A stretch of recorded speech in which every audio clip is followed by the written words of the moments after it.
On this week's episode of All In, you will hear Melissa Inouye tell me that she has just learned her cancer has returned. It was my understanding going into the interview that she was in remission, and her words caught me off guard. I didn't know what to say, and the reaction you will hear is very raw. I'm sure those listening can relate, but I've since replayed that portion of our conversation in my mind over and over again, wondering if I should have responded differently. In her new book, Crossings, Inouye writes that cancer pulls a bit of the veil from one's eyes. One can suddenly see very clearly the presence of death. Death will come to all of us eventually, she writes, but most are used to thinking of it as far, far away. Now death is an open door I walk past every day. So what does this look like? How does it shape your worldview? Which thoughts would you want to make sure you've passed along? These are the thoughts we explore with Inouye today. Melissa Inouye is a senior lecturer in Asian Studies at the University of Auckland. She received her PhD from Harvard University. She leads the Global Mormon Studies Research Network and is a member of the advisory board of the Neil A. Maxwell Institute for Religious Scholarship at BYU. She and her husband, Joseph, are the parents of 4 children. Her new book, Crossings, is a series of essays dedicated to them.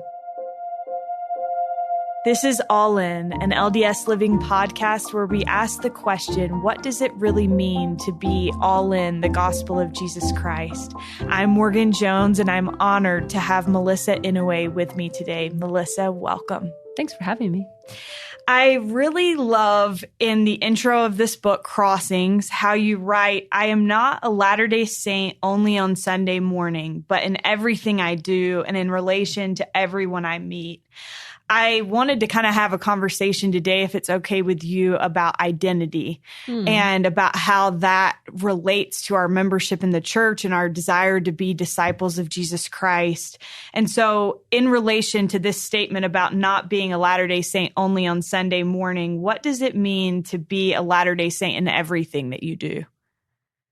Well, we believe that the gospel is truth. And so it's not just a kind of form of worship or a style of practice, but it's an entire worldview. And, all the things that we do in our lives are shaped by our understanding of what's real and what's worthwhile. And all, for me as a Latter-day Saint, my sense of what's real, what's worthwhile, how to interact with people, who people are, that's all shaped by my understanding of the restored gospel. How does that understanding of the restored gospel shape a worldview? What does that look like? Well, I think it's what we learn in primary. You kind of have these assumptions that people are important. Everyone's important because they're all children of God. We feel bad when we tell lies.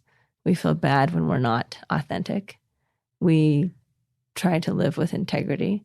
All of these things are kind of developed from within us as Latter-day Saints from a very young age. And I think these kinds of moral assumptions that we have and the potential that we see in life and in other people all comes from that worldview. Interesting. I like that a lot. And I think that we see that. I think another thing that you wrote in the book, you said a faith tradition is not simply a collection of doctrines, but a distinctive way of engaging with the world and its people. How should or how does being members of the Church of Jesus Christ impact the way we engage with the world and its people, or how should it? I think for me, there's always, especially since I've kind of traveled around to different parts of the world, I'm always aware that any person could be a member of my ward or a branch, and I would have to be nice to them. So often I think when we come across people, it's easy to just kind of write them off. But in our wards and branches, we're just kind of forced to be together with a lot of different kinds of people with whom we may not have a lot in common naturally, but we just kind of learn to love them. And I think that kind of sense of possibility that we learn in our wards and branches as we serve in the church is really transformative. So we can understand that even if we don't have a lot in common with someone, we can know through our own experience that over time, we may come to dearly love that person. And I think that sense of potential of just knowing how when you're with someone, when you spend time with them, when you have a relationship, you tend to love them. That's really powerful. And when you meet strangers or you meet people who you may not like, or you even see people in the public sphere, I think that sense of potential is really, not always does, but can make Latter-day Saints really good at seeing the value of every person. Yeah.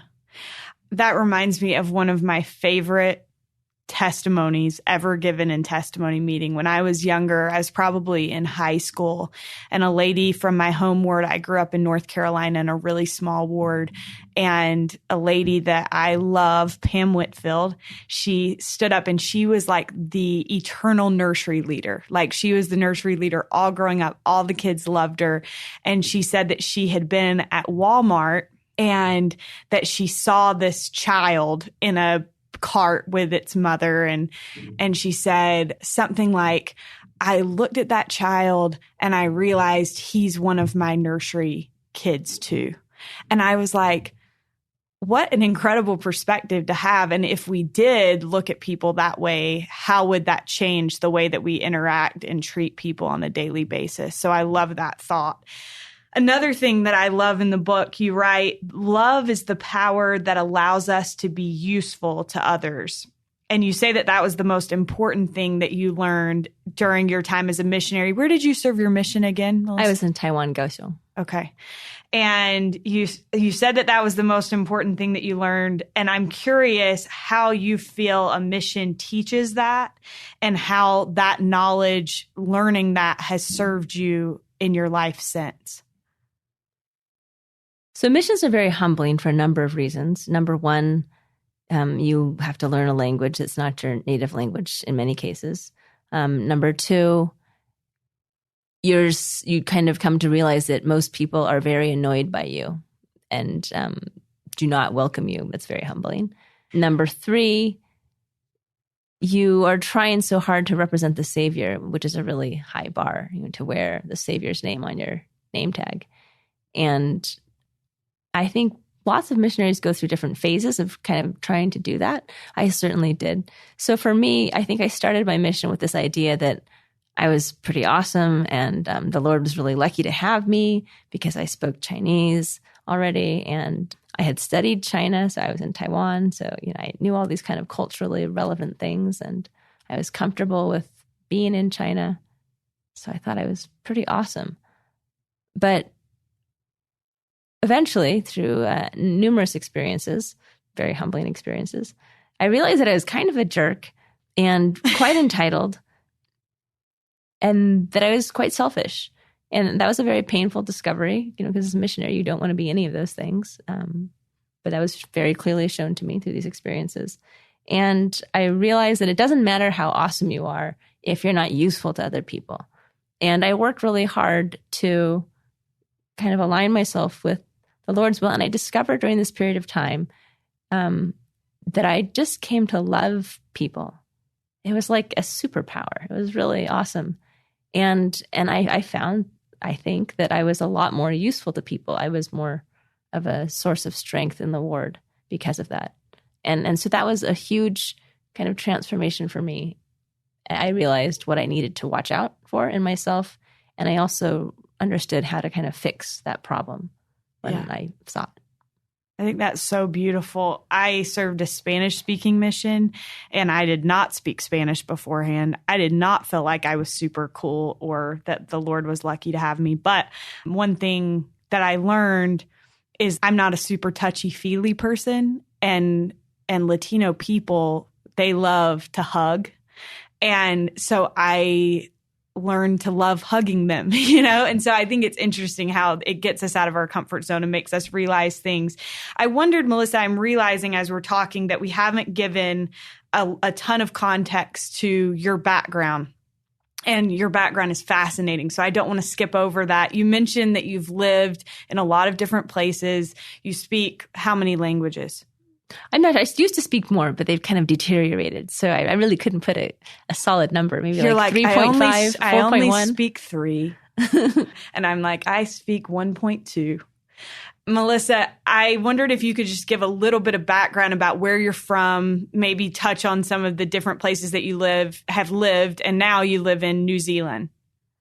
That's right. So I was raised in California, in Orange County, and I was there for my whole life until I went to college at Harvard in Boston. After that, in the middle of that, I went on a mission to Taiwan for about 2 years, and I also studied abroad in China. So that was my kind of first introduction to living overseas, aside from a time actually in high school when I went to Germany as an exchange student. But I ended up studying Chinese history, which takes you to China a lot. And I also ended up marrying someone who spoke Chinese and who kind of works in Chinese-speaking spaces. So because of that, we lived in Hong Kong for about 3 years as well. And we've also lived in China for my husband's work as well as for my research. In addition to that, when we were in Hong Kong, my husband was working as a super hardcore corporate lawyer, and it was just terrible for family life. He came home super late at night.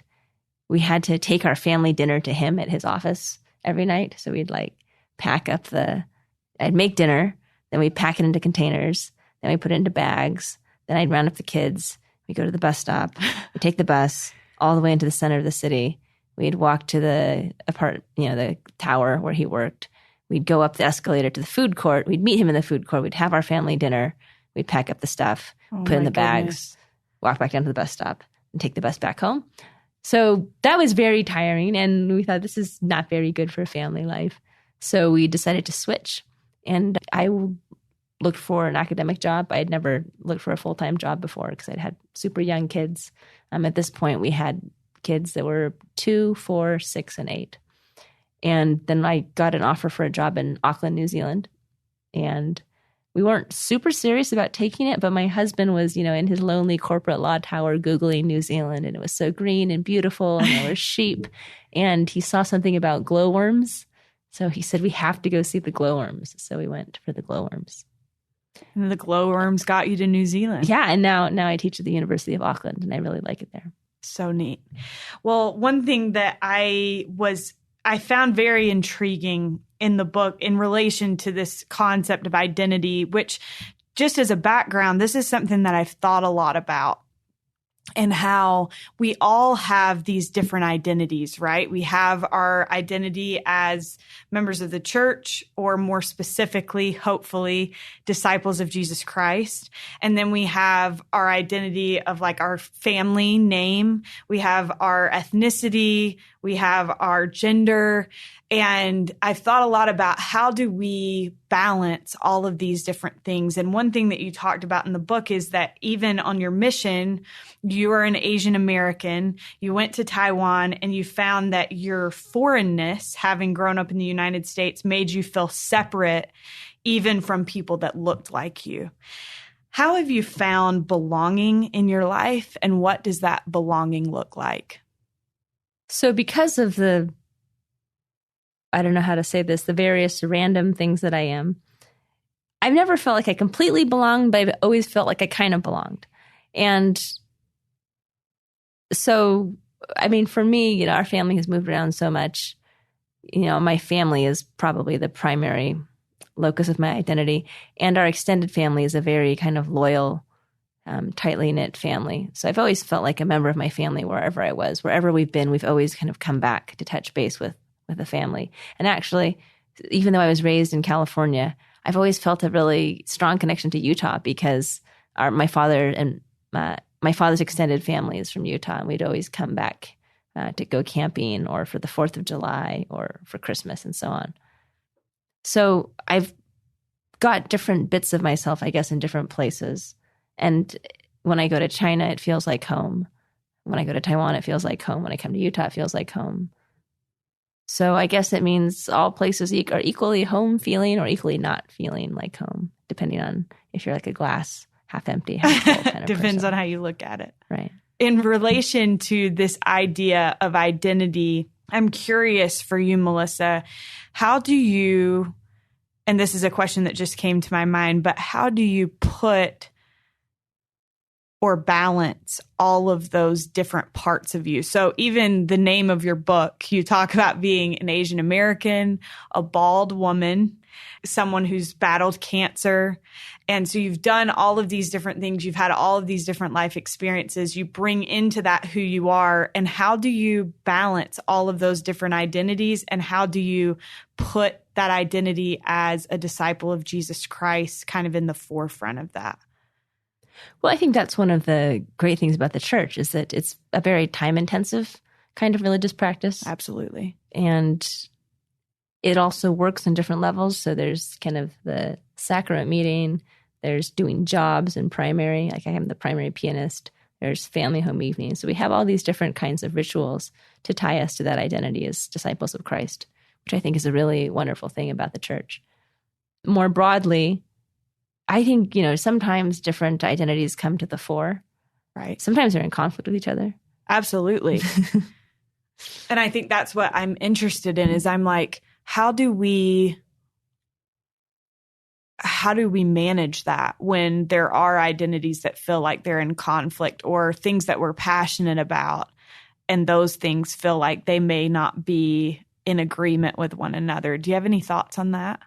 Well, I think if we have a lot of tools in our toolbox, even when the identities are in conflict with each other, we can kind of translate across those gaps. So just for example, let's say on the Lord Relief Society Facebook page, someone says something that I think is super unfeminist or super, I see how it could be hurtful to people who are LGBTQ or something like that. Right. That is not the place at the time to kind of jump on them and chew them out.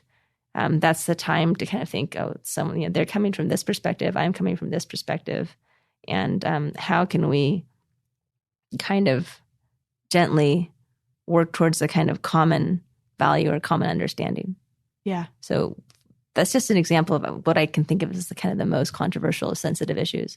But even on less controversial, sensitive issues, I think knowing where people are coming from is really helpful in connecting with them and being able to be authentic, but also to relate to people in a way that, again, is productive and useful. Yeah. I've been working on a story with Senator Larry Pressler, who is a Republican, but was introduced to the church by Harry Reid.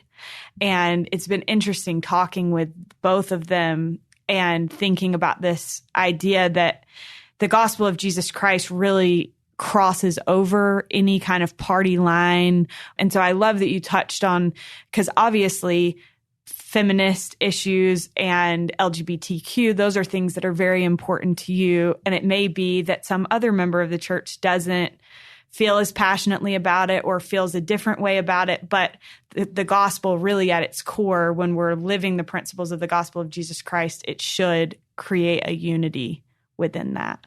That's right, because everyone has the beliefs that they do and wants to act on those beliefs out of this desire to follow Christ. And I think if we recognize the goodwill within our fellowship and the covenants that we've actually made to each other at baptism, then that can get us pretty far. Yeah. I love how you said the covenants that we made to each other. Yeah, and if you look at Mosiah, where Alma's talking at the Waters of Mormon, he says, if you're willing, to be baptized, this is what it entails. It entails taking on the name of Christ, and it entails, this covenant entails bearing each other's burdens, mourning with those that mourn. So there's a kind of vertical aspect in which we covenant to God, and there's also a horizontal aspect in which we covenant to each other. That's so neat. I love that. You address in the book, Melissa, that every religious tradition has wins and losses. And you kind of give some examples of what those might be. And maybe you can touch on some of those in response to this question. But I wondered, how do we confront those wins and losses within our own religious tradition? And how do you handle it when something maybe doesn't sit well with you? Mm-hmm. That's a really good question. And it's a very complex question, especially given the global scope of the church. Right. So what is a win for someone in some part of the church is a loss for someone in another part of the church. Interesting. Just as an example, since we're here in North America, many people might think that, for example, the Proclamation on the Family is quite a socially conservative document that in some ways restricts women's autonomy because they have a certain gendered role. Right. But then from another perspective, the Proclamation on the Family is an extremely revolutionary document for the sentences in it that say, men and women are equal partners. And everyone has to kind of pull together in this partnership. So that's just an example of how within the global church, which goes across so many diverse political and socioeconomic and cultural perspectives, we can have these pretty significant differences of how we see the gospel or how we interpret the gospel. And there are some things about the gospel that are hard for some people that are sources of strength and support for other people. It just depends. Yeah. That's so interesting to think about. And especially talking to you, someone who's lived in these different parts of the world, because I've always lived in the United States. But I think sometimes we forget that the church is worldwide, and that, I don't know, I just think that's so neat to think about, that things that may not seem revolutionary here are revolutionary other places. Yeah, absolutely. I love another thing. I'm sorry to pull so many quotes from the book, but there were so many things I was like, I want to talk to her about these. I love how you say the miracle of Zion's one heart and one mind was not that all members of the community had been born identical, but that they had chosen to love and serve each other despite, or perhaps because of, their diversity. What can we do, Melissa, do you think, on an individual level to create that kind of unity in the church? I think one thing we can do is try to actively seek out people who are struggling for various reasons. It's obvious to see people who have kind of, physical difficulties, who've, been in a car accident, people who need to move house, people who have just had a baby, who need meals. These kinds of things are really good at noticing. I think we could be a little better at noticing where people are feeling spiritually fragile, or feeling fragile in their faith, or feeling like they don't belong. We could do more to reach out to people and make it clear that we are there to support them, even if that support may be a bit, may stretch us or make us feel a bit uncomfortable. Mm-hmm. It's a lot of work to help someone move. I've participated in many Latter-day Saint moves, and it's, you're like schlepping their massive bed and their flat screen TV and their super heavy, chest of drawers. You're like, why is this wood so heavy? It's a really heavy chest of drawers. Yeah. But that's a no-brainer for us, right? It's really easy. We show up. Right. But we can also show up in those other ways. And in the book, I have an essay called Conversations Are Like Casseroles. It's like a no-brainer. Again, just like throw together a casserole and send that off to someone. But often it takes much less time to try to engage with someone on a slightly uncomfortable topic. Mm-hmm. But we should do that too. It's also a form of work, and we shouldn't shirk, as the hymn says. Yeah.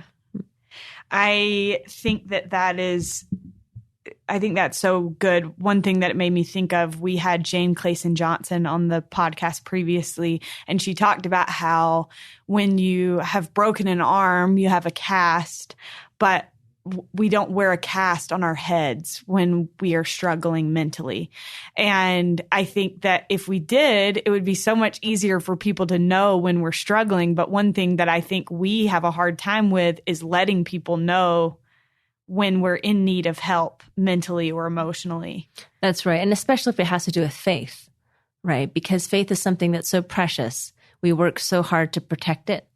And sometimes we worry that if someone is having a faith struggle or having some doubts, that it will be kind of like a contagion, that it will infect us and weaken our own faith. Mm-hmm. But I think if we look at the example of Christ in the scriptures, he interacted consciously with a lot of people who were literally contagious, like with lepers, and also people who were considered ritually unclean.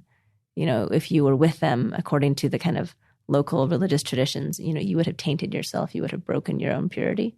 But Jesus hung out with publicans and tax collectors and adulterers. As Sharon Eubank said in her general conference talk, Christ hung out with all of those different kinds of people. And he was fearless in doing that. So I think that if the Savior is our example, we can follow that example. And I think it will be okay. I think that's such a beautiful thought. Just a question for you kind of as follow-up to that. I think sometimes one thing that I have observed in my life recently is that there's this idea within the church. And I think part of this stems from parents that have tried so hard to teach their kids the gospel. And so then when their kids have questions or doubts or go a different direction, they feel heartbroken. And I think sometimes then that creates in those of us, even who are still in it, kind of this fear to explore our doubts or our questions and to feel like we can't be honest about them because we've seen other people be brokenhearted about others leaving. How do we kind of sit with those people in those spaces? How do we feel comfortable kind of engaging in those conversations? You mentioned that idea of contagion, and I love that because I think that that's so true. But at the same time, like, I don't feel like for me that the problem is feeling like it's going to be contagious, but I just don't know exactly what to do to be there, you know? Do you have any thoughts on that? I do. I have a lot of thoughts on that, actually.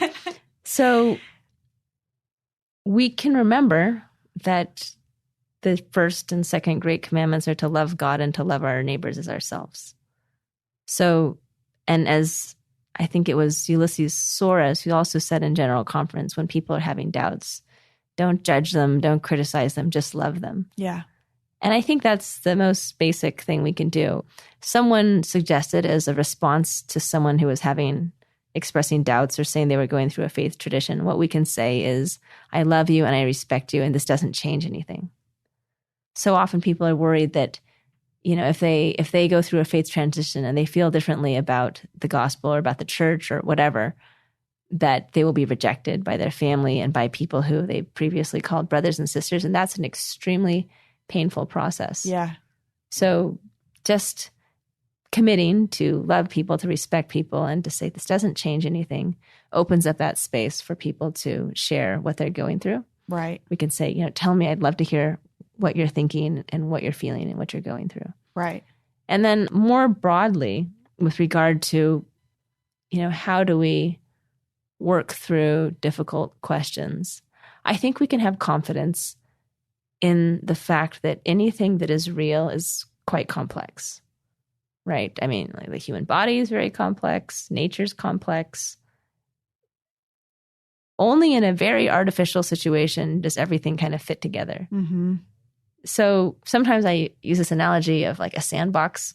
So a sandbox is a very sterile environment from a certain point of view. Like you've got these grains of sand and they're all the same kind of thing and it's pretty clean and kids play in it. But things don't grow in it. Things don't grow in sandboxes unless the sandbox gets really dirty and it fills with dirt. But, you know, things don't grow in sandboxes.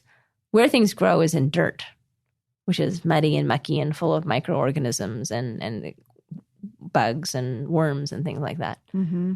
So the earth that we have here, the life that we have here is fertile, it's messy, it's complicated, but things that are real work in that space. So I think sometimes, perhaps, especially like when we're teaching primary kids, we do need to oversimplify some aspects of the gospel. You know, we don't teach sunbeams about polygamy or anything like that. But as we kind of mature and become more able to handle complexity, I think we can have confidence that we can handle it. I mean, if the church were the Wizard of Oz and we wanted to kind of keep the curtain over the wizard, then it would be sensible to freak out about difficult questions. Mm-hmm.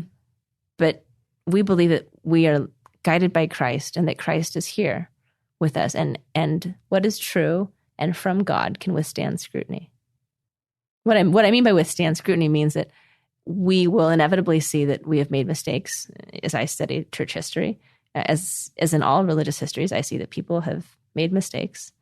There's things in the past that we would clearly say are wrong. But this is what happens when people do stuff. And what is a church but a community of people that's trying to follow God? So I think we can be sensible and also ultimately confident that the more things we learn, provided they're not, overtly deceptive, are things that will ultimately bring us closer to truth and to a true understanding of reality. Yeah. So many good thoughts there. I think one thing that I have thought some about is that members of the Church of Jesus Christ of Latter-day Saints, like you talked about the casserole thing, like we're good at like showing up and helping people move or bringing a casserole. But I think sometimes when things feel a little bit messy, we back away because we're afraid of saying the wrong thing. And then that's misinterpreted as not continuing to love people. And if there was ever a time when we should show up, it's when somebody is feeling like everything's a mess. And so I appreciate those thoughts a lot. The church, Melissa, seems to be evolving at such an incredible rate. We've seen President Nelson do so much just in the past year and a half. And you devote a whole chapter in Crossings to this concern that some express that the true church shouldn't undergo change.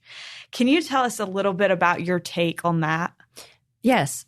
So the problem that we want to have is the problem of change over time and over space. Sometimes people are, feel consternation. They feel like things are up in the air. They feel like if something is true, it should just be the same forever. But if you look at history, you see that things have changed quite a bit. If you look at even our church history, you'll see that we've gone through some very drastic changes. And some of the things that we take for granted today were once edgy. Some of the things that we see as edgy today were once taken for granted. So change is actually a constant. And it's a really good problem to have because it means that we as a church are continuing to survive over time and to survive long enough to kind of pass through these shifts in moral common sense and other kinds of shifts in, what is administratively feasible and global logistics and the problem of integrating so many different cultures and languages into the church. So, for example, the hymn book, the new hymn book, is an example of how the church is changing to respond to this new global reality. Yeah. Another thing that you talk about, and this kind of relates to both that question and the question previous, but you write that one path to falling away is stagnation and the failure to remain what the Lord called a true and living church, a church that is organic, responsive to changing circumstances, hungering not only for what God has revealed, but what God now reveals and will yet reveal line upon line. Religions that are living are religions that grow and evolve. And I thought that was such a powerful statement. How are we seeing that growth? You mentioned the hymn book. Are there any other things that you think kind of show this line upon line, all that God has revealed, all that he will now reveal, and all that he will yet reveal? Did I just butcher that article of faith? I think I did. But anyway, I think that we're seeing that. Are there any examples that you've seen, maybe even personally, of that growth? Yeah, well, many of the changes that President Nelson have made have been to facilitate the adaptation of the gospel in local places all over the world. The 2-hour block is a more flexible format. The changes to the temple liturgy are extremely significant and make it easier for young women today to see the power and the beauty of the gospel.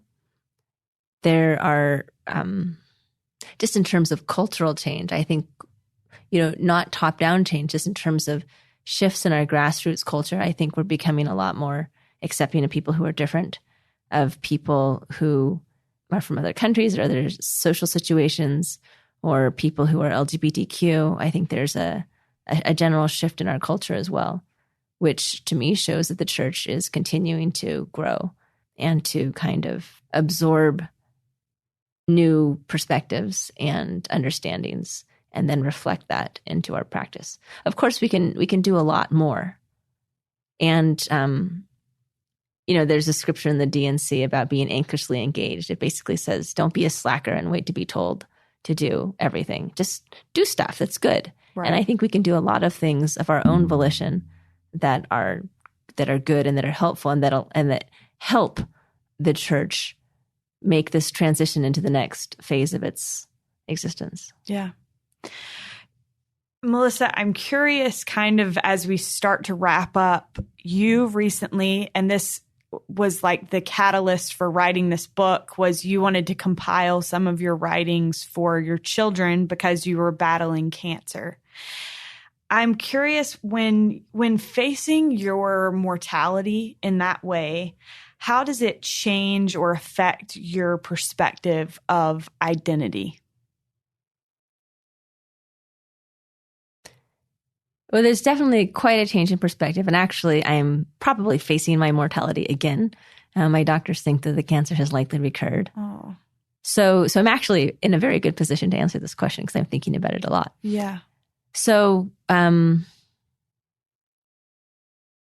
think it definitely changes my notion of what I want my children to understand about me. Which is not to say that I lose track of that. But, in the daily piano lessons and taking them to gymnastics and all of that, you just kind of think, why aren't people listening to me? Why don't they leave the house when I say to leave the house? Why don't they buckle their seatbelts? And how come they fight with each other? These are like the 4 questions that always come up as a parent for me. Maybe other people have angelic children because they're such great parents. But then, when you're facing a kind of life and death issue, then you do see them in different ways. Though I must say, the first time I had cancer, I think I was like this angelic parent for about 1 week. I was just extremely serene. Nothing fazed me for like a week after my diagnosis. And then it kind of went back to being normal. But you do have these kind of flashes or periods of clarity where you realize, probably not that important. We don't have to be in such a hurry. Yeah. Well, first of all, before we go into this last question, I hope that you feel, as people listen to this podcast, I hope that you feel the love and prayers of those that will listen, because no doubt they will fall in love with you as they listen to your answers to these questions. And hopefully we can get more prayers coming in your direction. But my last question for you is, what does it mean to you to be all in the gospel of Jesus Christ? To me, that means being willing to vacuum crumbs off the floor of the chapel, both in a literal way and a metaphorical way. So when I was raised in Costa Mesa, California by my parents, they always came early to ward activities and they always left late. Like, it was so frustrating as a kid because you're like, you wanted to be there and run around and eat food and stuff, but instead they were making you set up chairs. And then at the end you were tired and you wanted to go home and sleep, but they were making you take down the chairs and vacuum the hallway and mop the floor and all that stuff. Because of their level of engagement in the church, I feel so strongly that the Latter-day Saints are my people. And anywhere I've been in the world, I've felt so at home. I just walk into a Latter-day Saint chapel in the Democratic Republic of the Congo, and I just feel like I'm, at home with my people. And so I'm very thankful for that strong sense of identity that my parents gave to me. And it also means, being all in also means that for me, when I come across something that I think is difficult or tricky, or a problem that I think that we could fix with a little tweaking, then I want to do my best to work on those things. And even though sometimes it's uncomfortable and you have to kind of go out on a limb, and sometimes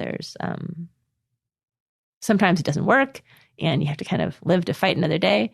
But I do dearly believe that we as a people are small, weird, and special, and that we can do a lot of good in the world. I believe that Christ is here in the church, and I felt the power of God. And so, having had those experiences, I am absolutely committed to being where I am. Thank you so much. Thank you for sharing your thoughts and your testimony with us. We really appreciate it. Thank you. Thank you to Melissa Inouye for sharing her faith and perspective with us. You can find Melissa's book, Crossings, a bald Asian American Latter-day Saint woman scholar's ventures through life, death, cancer, and motherhood, not necessarily in that order, in Deseret bookstores now. Join us again next week for another episode of All In, and until then, we hope you have a wonderful week. Thank you for listening.